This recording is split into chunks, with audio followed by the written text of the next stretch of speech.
it's just the frustration I have of, doing these sorts of things for almost 40 years now and not being awake. And, a lot of the time it's okay, but some of the times, like the last couple of days, it's not okay. You're not awake? You know what I mean. The shift you talked about this morning. This is the way it is. I would settle for that. It doesn't have to be the dramatic. I mean, I've read a lot of books about the dramatic. That's really what I want. But I'll settle for the.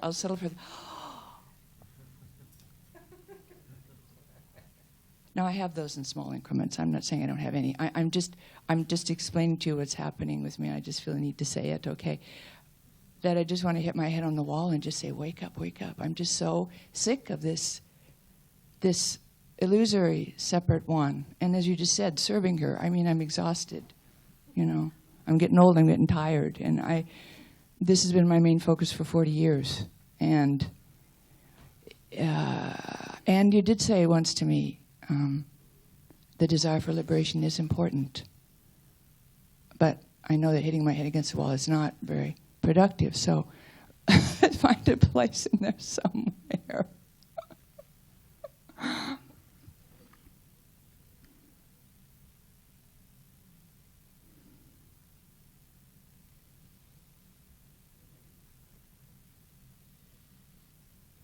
You're still expecting something to happen. Unfortunately, yes. That's the problem. You still conceive of enlightenment as a marvelous event. Okay, you've agreed to settle for a not so marvelous event. Right. But nevertheless, you still want quite a nice event. Something. Just something. Yeah, just something. Just something. You still want something. That's it. That's the problem. I know. Enlightenment is not an event. It's not a marvelous event. It's not a mundane event. It's not any kind of an event. It's not something that happens. A shift. I've heard it explained as a shift, and I think you used that word even today. That I'm not is sure. to say too much. But that's an event, yeah. Okay, no, it's not even an event. That's just, it's a concession to the inadequacies of language to call it a shift or an event. Let's say you're watching TV and you're watching a movie and you're looking at our favorite view, the landscape, and someone comes in and says to you, "Look at the screen." What do you do?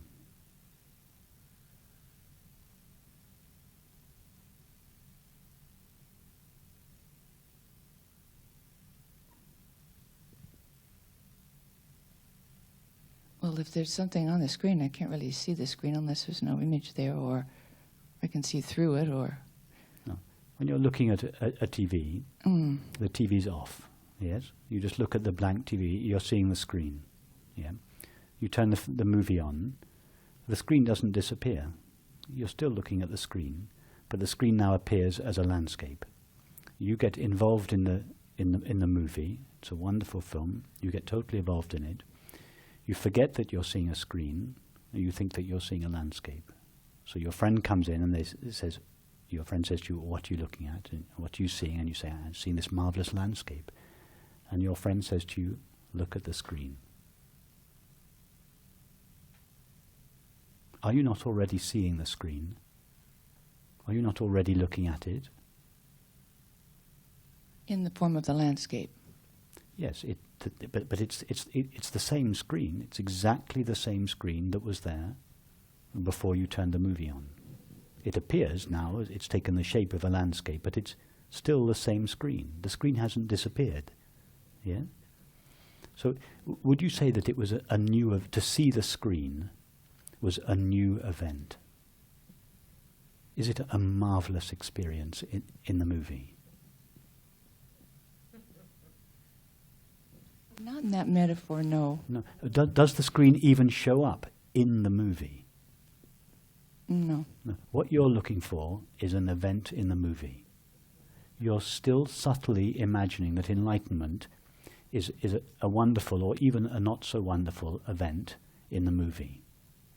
And as long as you're looking for it in the movie, you're going to seem not to be seeing the screen because your attention is focused on objects. So what do you have to do when you're looking at the landscape, what do you have to do to see the screen? In that metaphor, nothing. Yes, that the screen is not something new that comes in. Enlightenment is not something that is new. It's not something that was lost and now has to be found. At best, and even this is not quite true, but at best we could say it was overlooked due to our fascination with the drama in the movie, that is the drama of the body, mind and world, due to our fascination, our exclusive fascination with these appearances, we seem to have lost sight of their reality, the screen. And as a result of that, we think, oh, I must go looking for it. And off we go around the world, visiting teachers and ashrams and everything. We go on this terrific journey around the world, which is like the character in the movie searching for the screen. So now you are searching, the equivalent in your life is you are looking, traveling, you're the character in the movie, traveling around the world looking for the screen. In other words, you are looking in the mind and the body, in your case, not in the world, but in the mind and the body, for some special experience, which is, that's it, that's the shift, that's the event. Now I'm on the other side of the fence. There isn't a fence that you finally cross to get to enlightenment. Enlightenment is just, it's like the moment you recognize the screen in the movie, and the moment you recognize it, simultaneous with that recognition, you recognize, oh, I was always seeing the screen. I never really ceased seeing the screen, but only because of my fascination with the drama in the movie, that it seemed to be absence, the screen, and as a result of that apparent absence, I went off out into the world searching for it. I was always the screen, right? I mean, that's the next step. Yes, you have never, for a fraction of a second, ceased being the presence of awareness, the unlimited, ever-present awareness. You have never ceased to be that. I feel that more and more, but this illusory separate self, sometimes she's kind of melting away and becoming more vague, you know? And I go, oh, wow, great, she's starting to disappear. But why do you want her to disappear? What because you're saying, she's miserable sometimes. Okay, what you're saying, so the equivalent in our metaphor of what you're saying is, you're watching this period drama, there are lots of characters, and there's one woman in the movie. I don't want her in that movie. You don't like her. And what you're saying is, until that woman gets out of the movie, I can't see the screen. Only when she leaves the movie, only then will I notice the screen. That's what you're saying. Well, as you said earlier, all the energy that is spent on her, to no avail.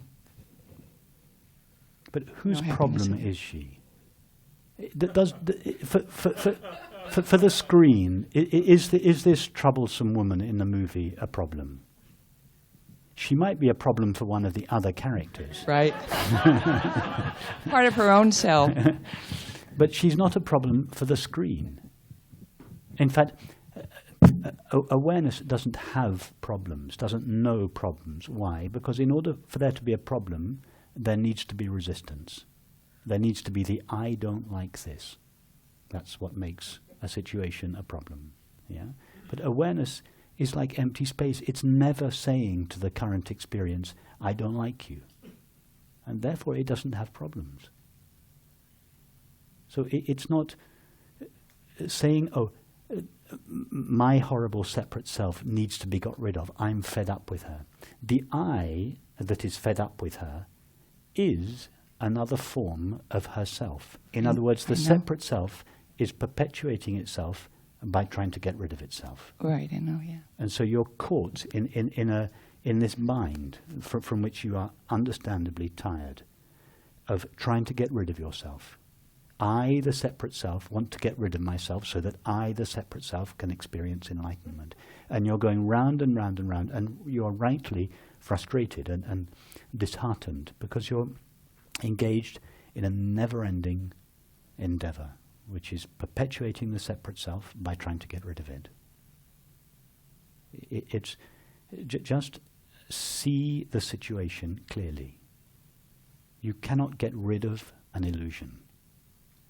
You know, I see all that, but it's, I mean, But I no, see but it if you intellectually. really, but to really see it Right.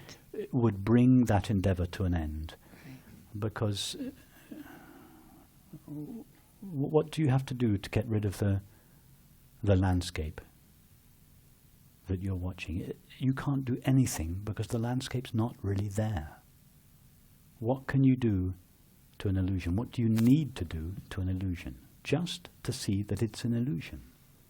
Don't spend your life trying to get rid of an illusion. It's a waste of a lifetime. Well, what I mean by trying to get rid of it is seeing it as an illusion. That's what I mean. You know, what you just said. But I also see that, I'm... Okay, so now to see that what you are is not a separate limited self,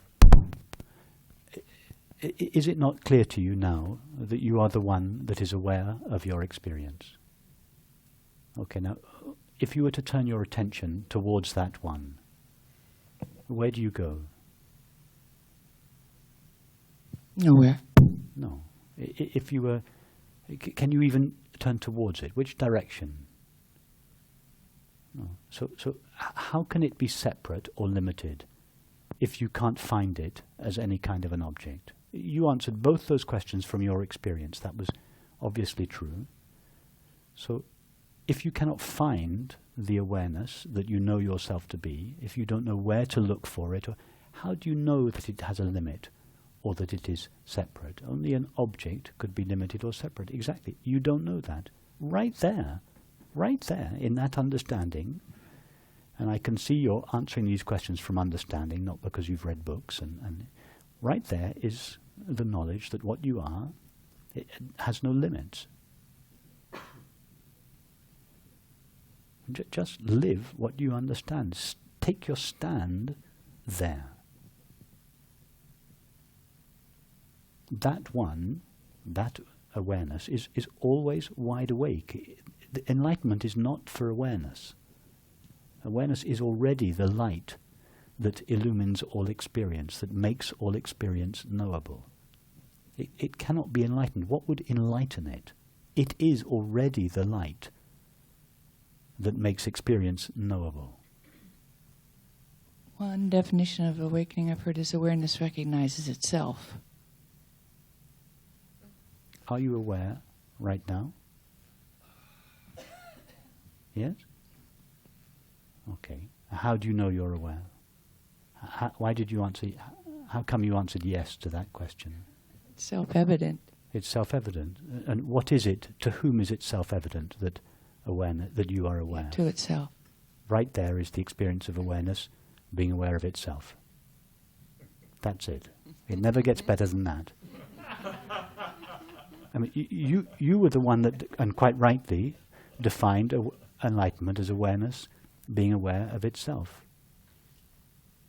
And then I asked you the question, are you aware? And from your own intimate experience, you answered yes. In other words, I, awareness, am aware that I am aware. Nothing else can be aware that I'm aware.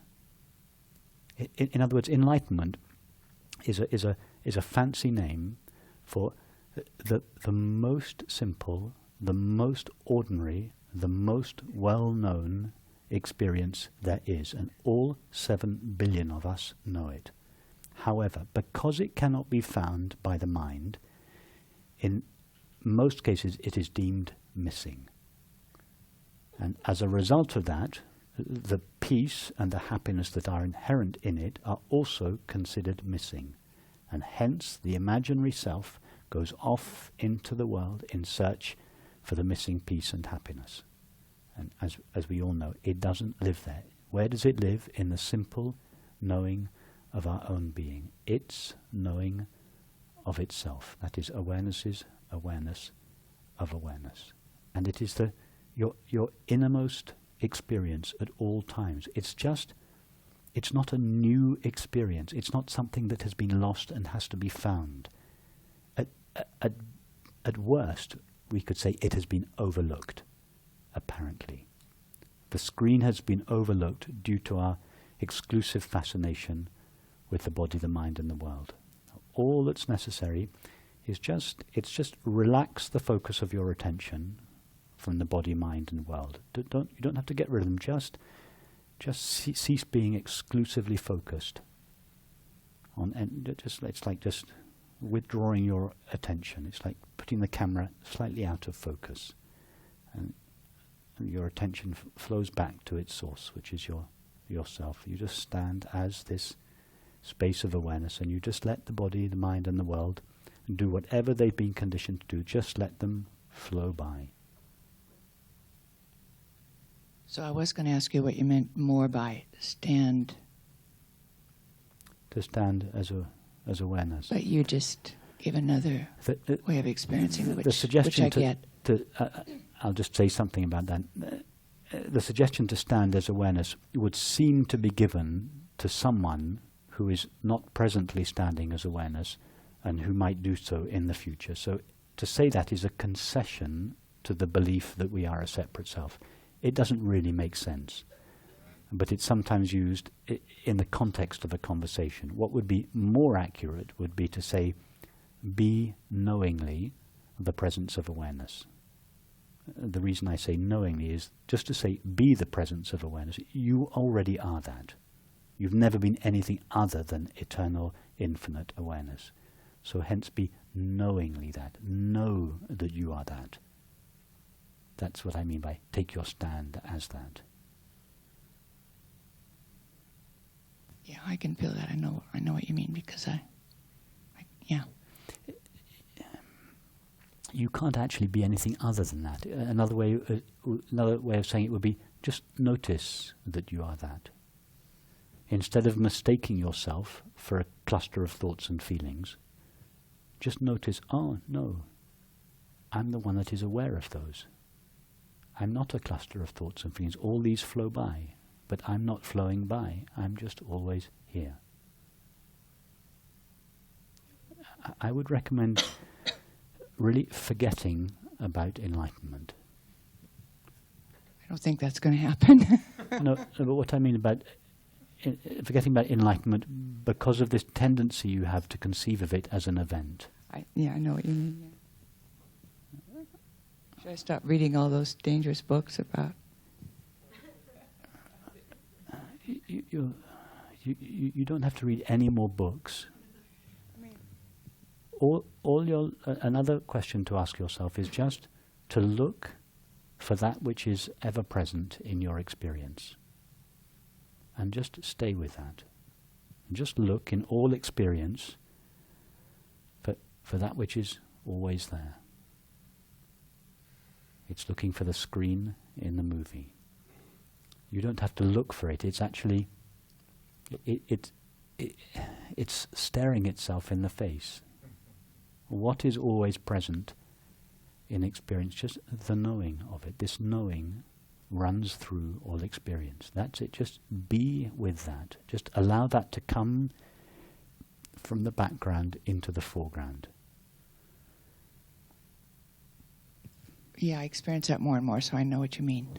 Yeah. It just